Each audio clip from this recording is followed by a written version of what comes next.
17 years பிஃபோரில் Kanchipuram to Parandur வழியில் காரைன்ற வில்லேஜில் ஒரு பிளாட் வாங்கியிருக்காரு. Plot number 49, 1320 square feet. But வாங்கினதோடு சரி, அதுக்கப்புறம் அவரோட பிளாட்டை அவரால் ஐடென்டிஃபை பண்ண முடியல, யாரும் வந்து பார்க்க முடியல. இப்போ வந்து பரந்தூரோட ஏர்போர்ட் வந்ததுனால இந்த ஏரியா வந்து நல்லா டெவலப் ஆகிருக்கு. சுற்றியும் வீடெல்லாம் வந்திருக்கு, வீடுங்கள்லாம் நிறைய டெவலப்மெண்ட் ஆகி வந்திருக்கு.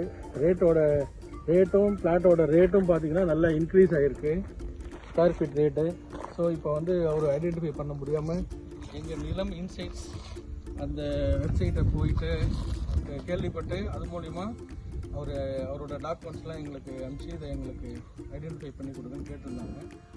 ஸோ நாங்கள் எங்களோட டெக்னாலஜி நிலம் வந்து இதுக்குன்னே தனியாக டிஜிட்டல் சர்வேக்குன்னு தனியாக ஒரு டீம் இருக்காங்க.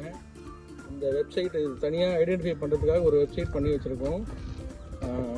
அந்த சர்வே நம்பர் மூலிமா அதை வச்சியும் நாங்கள் இதை ஐடென்டிஃபை பண்ணிட்டோம். ஸோ பண்ணும்போது என்ன தெரியுதுன்னா, இப்போ பார்த்தீங்கன்னா அவரோட பிளாட் வந்து கார்னர் பிளாட்டில் ரோடு போயிட்டுருக்கு. ரோடு வந்து அவரோட பிளாட்டை வந்து பார்த்தீங்கன்னா ஆல்மோஸ்ட் சென்டர் ஆஃப் த ரோடில் வருது. அவரோட பிளாட்டோட ஸ்டார்டிங் பாயிண்ட் பார்த்தீங்கன்னா இந்த இடத்துல வருது. ஸோ இதோட ரோடோட சென்டரு. ஸோ இத்தனை வருஷமாக அவங்க வந்து ஐடென்டிஃபை பண்ண முடியல. 23 ரோடுக்கு அப்புறம் அவரோட பிளாட் ஸ்டார்ட் ஆகுது, 23 ஃபீட் ரோடுக்கு அப்புறம். ஸோ பிளாட் ஸ்டார்ட் ஆகிற இடம் இது தான். இதுலேருந்து 60 ஃபீட் வந்து லென்த் வருது. இப்படி இந்த சைடு வித் வைஸ் பார்த்தீங்கன்னா 22 ஃபீட்டு. ஸோ அந்த சைடும் பார்த்தீங்கன்னா இன்னொரு அவரோட பிளாட்லேயே ஒரு ரோடு போயிட்டுருக்கு. ஸோ இதை ஃபென்ஸ் போடாமல் அப்படியே விட்டாங்கன்னா நாளைக்கு வந்து இது வந்து நாங்கள் ரொம்ப காலமாக இந்த ரோடை யூஸ் பண்ணிகிட்ருக்கோம்.